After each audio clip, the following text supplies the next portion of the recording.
ku sedari, menggamit kasih cinta bersemi, hadir cinta insan padaku ini, anugerah kurniaan ilahi.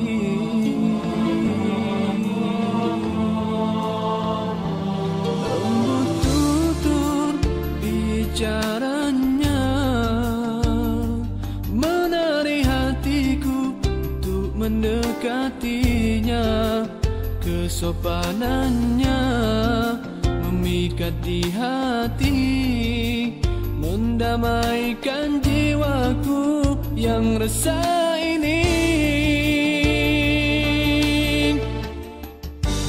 Ya Allah, jika dia benar untukku, dekatkanlah hatinya dengan hatiku.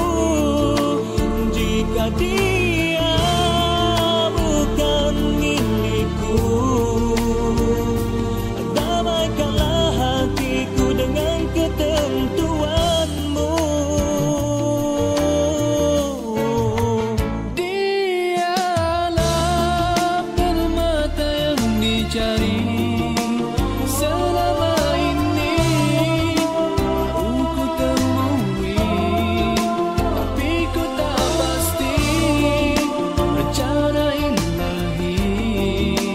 Apakah dia kan ku miliki? Tidak sekali dinodai nafsu, akan ku batasi dengan syariatmu.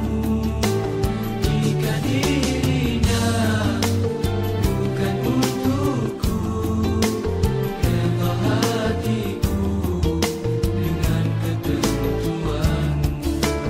Ya Allah, Engkaulah tempatku bergantung harapanku.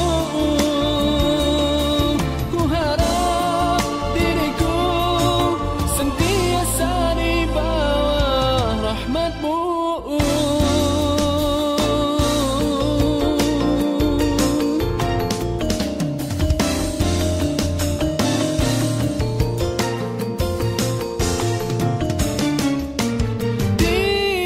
Dialah permata yang dicari selama ini, baru ku temui, tapi ku tak pasti rencana ilahi. Apakah dia kan ku miliki? Dialah permata yang dicari selama ini, baru ku temui, tapi ku tak pasti rencana ilahi. Apakah dia kan ku miliki?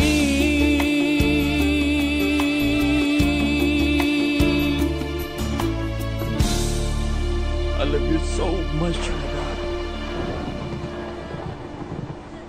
Adakah aku yang punya?